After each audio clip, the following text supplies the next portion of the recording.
नमस्कार दोस्तों। तो विधानसभा के चुनाव आ गए हैं और लोकतंत्र में एक एक मत जो है वो बहुत इम्पॉर्टेंट होता है, महत्वपूर्ण होता है। तो कर्मचारी भी जो है वो मतदान करें, और अधिकांश कर्मचारी जो है पोस्टल बैलेट के माध्यम से मतदान करते हैं और पोस्टल बैलेट में काफ़ी दिक्कतें आती हैं और इसके कारण कई जो कर्मचारी होते हैं उनके वोट जो होते हैं वो रिजेक्ट हो जाते हैं। तो इस बात का ध्यान रखना है कि मतदान करते हुए कर्मचारी जो हैं जो कि स्वयं चुनाव करा रहे हैं और उनके वोट जो हैं वो निरस्त ना हो, रिजेक्ट ना हो।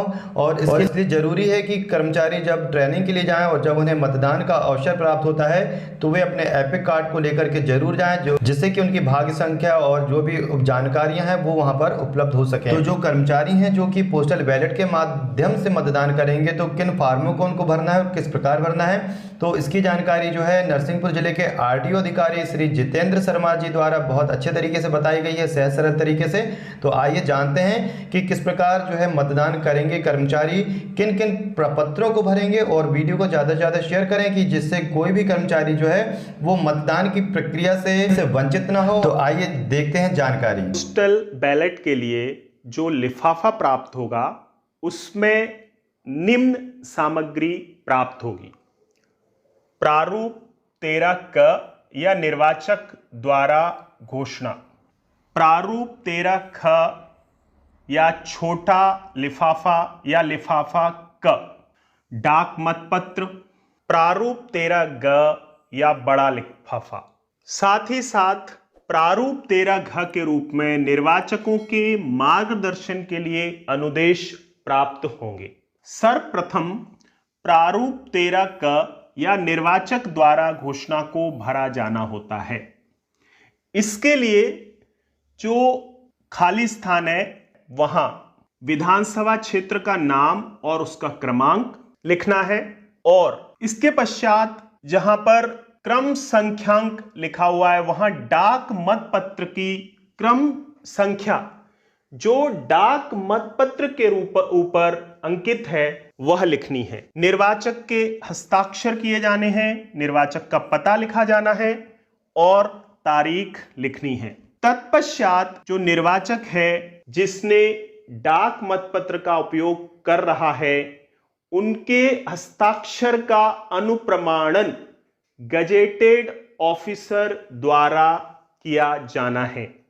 गजेटेड ऑफिसर में कॉलेज के प्रोफेसर, प्रिंसिपल, स्कूल के प्रिंसिपल, राजस्व विभाग में तहसीलदार या उनसे उच्च रैंक के अधिकारी एवं सभी जिला प्रमुख गजेटेड ऑफिसर होते हैं। तो इनमें से कोई भी अधिकारी निर्वाचक के हस्ताक्षर का अनुप्रमाणन कर सकते हैं। तो यहां निर्वाचक का नाम लिखा जाएगा और यहां पर अनुप्रमाणन करता ऑफिसर अपने हस्ताक्षर करेंगे, अपना मोहर या स्टांप लगाएंगे, तारीख लिखेंगे।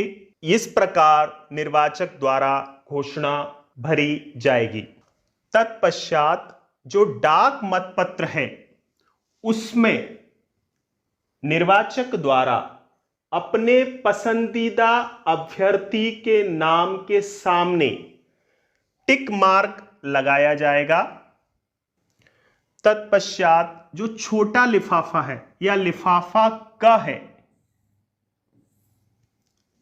इसके अंदर जो डाक मतपत्र है उसे रखा जाएगा और जो मतपत्र का क्रम संख्यांक है वो यहां पर लिखा जाना है। ये छोटा लिफाफा है, इसके अंदर जो डाक मतपत्र है उसे मोड़कर इस प्रकार रखना है और गोंद की सहायता से इसे चिपका देना है।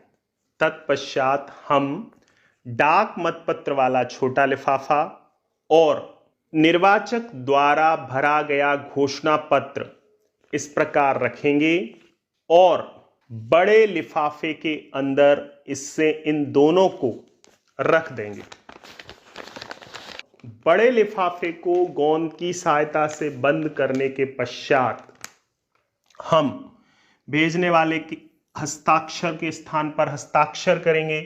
जहां निर्वाचन क्षेत्र के लिए लिखा हुआ है वहां पर विधानसभा क्षेत्र का नाम और उसका क्रमांक लिखा जाना है और इस बड़े लिफाफे को आरओ द्वारा बनाए गए डाक मतपत्र सुविधा केंद्र पर रखी गई मत पेटी में डाल देंगे। यहां याद रखने योग्य बात है कि विधानसभा निर्वाचन 2023 के लिए जो डाक मतपत्र है उसे पोस्ट से भेजने की सुविधा समाप्त कर दी गई है। डाक मतपत्र का उपयोग आरओ द्वारा बनाए गए डाक मतपत्र सुविधा केंद्र पर ही किया जाना है। धन्यवाद।